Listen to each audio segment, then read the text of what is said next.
One of the things he said to me that I want to read out for you was, I've been through a lot, and you've got to understand that right now on the ground in New York, it feels like Armageddon.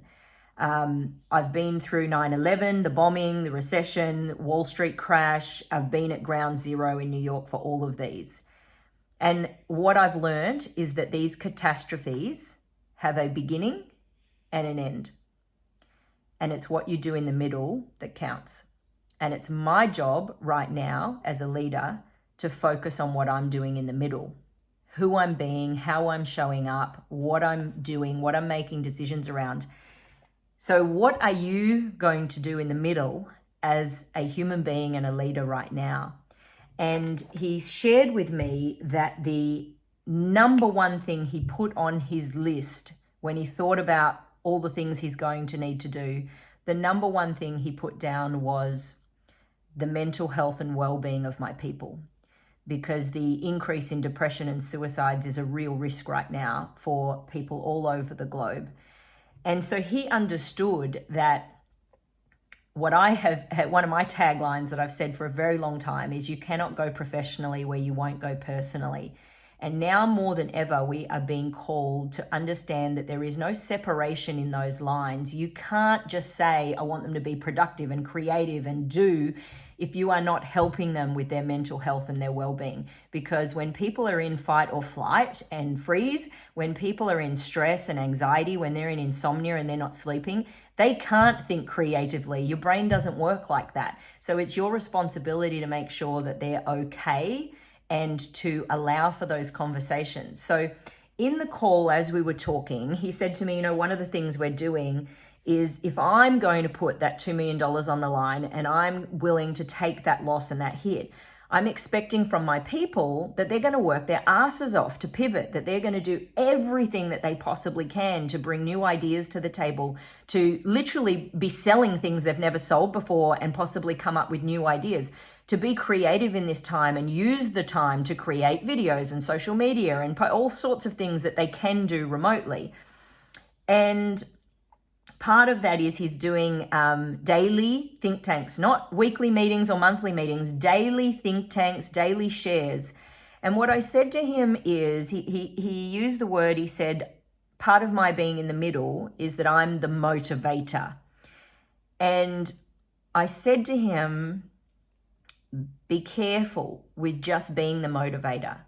Understand that as a leader right now, you need to have a balance. I'm a motivational speaker, but I'm also the truth teller. And that's my brand. Truth telling is about deep vulnerability. And now more than ever, your people need to feel safe to have the conversation with you that I'm not okay.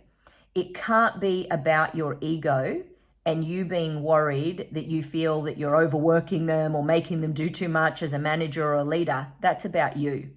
Let it go. Right now, you need to be vulnerable enough to ask your people, how are you really doing? I'm going to push you. I have deadlines. We've got money. We're all in the same stress. But at the end of the day, your mental and emotional well-being comes first, and I care about you. So if it gets too much, you have to feel safe to be able to come and tell me that. You have to feel safe to tell someone in the office. You have to ask for a day off, and the rest of the team will, do what we can so you can just have a day to sleep and come back to center. People have to feel safe to be able to let go of the stigma of mental health now more than ever. We've been preparing for this and talking about it and having these conversations for a while now, but it hasn't really gotten to a point where it's needed like it is today.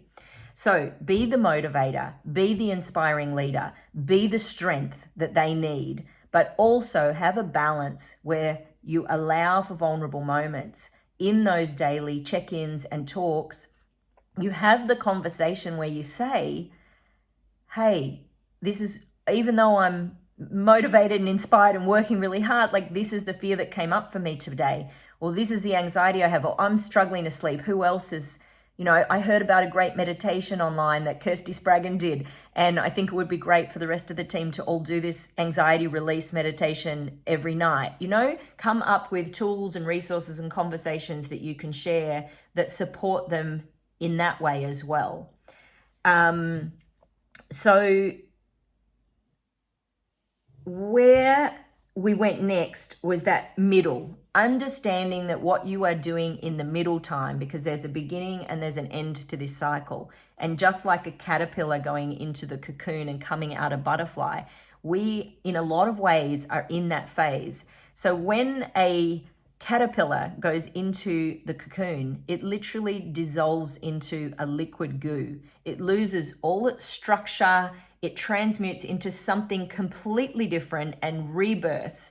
And we're in that phase in many, many, many, many, many different ways. When you are in the goo, it is painful. It is massively triggering. So whether you're a leader or an employee, understand that everyone in your team, everyone in your office is going through so much right now on a personal level. They're going home and dealing with possibly their partner being laid off. They're dealing with maybe their mother being sick. They're in fear. They have their own triggering around death and what all of this means on a spiritual level. There's anxiety, there's stress. They can't get toilet paper. So understand that so much more, that quote that, I'm trying to think what it was off the top of my head, but everyone's heard it, that quote that there's so much going on for people that we don't see. And it's never been more true than now. You are seeing a facade, maybe people trying to hold it together, maybe people can't, and it's breaking down and breaking through. And you have to be okay with all of that and not take it personal. Everyone is having their own individual experiences as we go through this as a collective. So yes, we're all in it together, but there's also a lot of personalized parts to this. Someone may be in more fear than you, and it's not judging that, not expecting them to react in the way that you would. Some people are not taking lockdown as seriously as others. Everyone's going to get there in their own time, in their own way. And all you can do is educate, inform, inspire, and hold a safe space culturally and in your community, not just in your workplace, your community, your family. Hold a sacred, safe space that isn't about judgment, that is just about love, unconditional love and support. And check in with people. Don't ask, are you okay? And they say fine and let it go. Ask a second time. How are you really? And pause. And often on that second ask, when they know you really want to know, they will tell you. And then gets the tricky part, because for a lot of people, they don't do vulnerability. They don't do hearing that someone else isn't fine.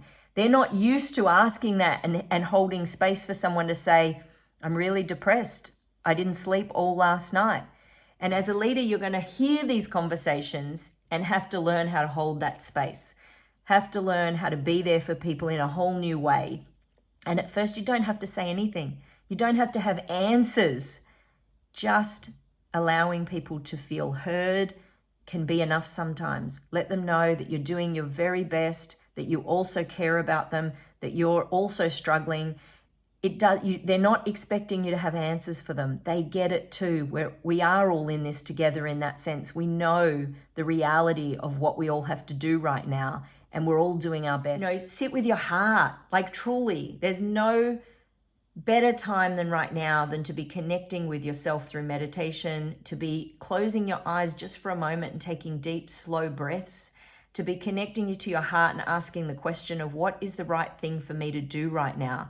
Because I believe that this virus is medicine for our planet and for humanity to come out of this rebirthed in a different way and to shed and dissolve a lot of the behaviors of our shadow side, of our darkness, a lot of the toxic behaviors that have been going on. So use this as an opportunity to step up, to be the light, to show people how leaders should behave in the middle.